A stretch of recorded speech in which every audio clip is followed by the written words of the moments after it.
Iraq crisis, U.S. strikes aid Kurdish bid to retake dam. Kurdish forces supported by U.S. airstrikes are battling to retake Mosul Dam from Islamic State, IS, fighters in northern Iraq. The operation to recapture the country's largest dam began early on Saturday with raids by F-18 fighters and drones, U.S. officials said. Kurdish peshmerga fighters have shelled militants' positions, and there is an unconfirmed report of a ground attack. Meanwhile, reports are coming in of new massacres by IS. The extreme Sunni group, which overran Mosul this summer and seeks to build a new state spanning Iraq and Syria, has been accused of a new massacre of non-Muslims on Friday, in a village near Sinjar. It was also accused on Saturday of recently killing 700 members of a tribe over the border, in Syria's oil-rich Deir ez-Zor province, in a report which could not be verified independently.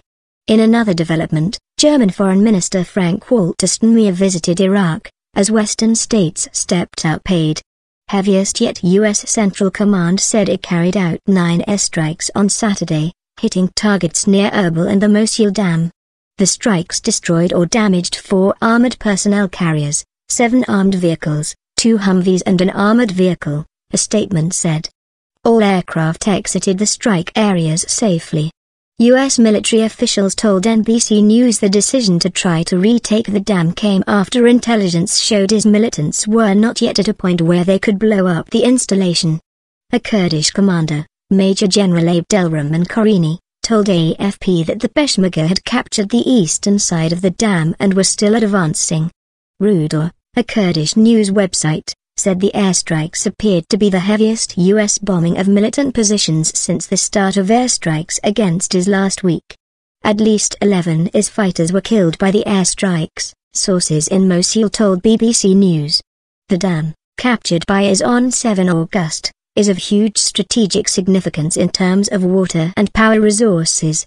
Located on the river Tigris about 50 kilometers, 30 miles, upstream from the city of Mosul, it controls the water and power supply to a large surrounding area in northern Iraq. The BBC's Jim Muir in Erbil says there are fears the dam is structurally dubious and many have warned that it could unleash a catastrophic flood if it was breached.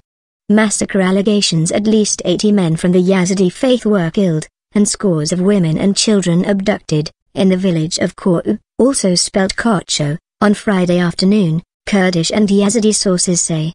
Reports say the men were killed after refusing to convert to Islam. A U.S. drone strike later destroyed 2 vehicles belonging to the militants.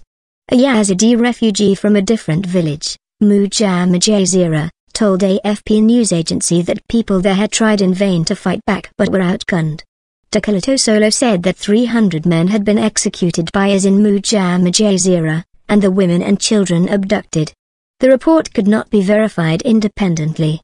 Meanwhile, UK-based Syrian opposition activists reported that IS had executed 700 members of the Al-Shaddad tribe in Deir ez-Zor. Reliable sources reported that many of the tribesmen had been beheaded, the Syrian Observatory for Human Rights said. Tribesmen in the area had tried to drive out IS at the beginning of the month, in a rare display of local resistance. IS rushed in reinforcements in response. The group first emerged during Syria's bloody 3-year civil war. Visiting Baghdad, Germany's foreign minister met the new prime minister, Haider al-Abadi, who took over from Nouri Maliki this week.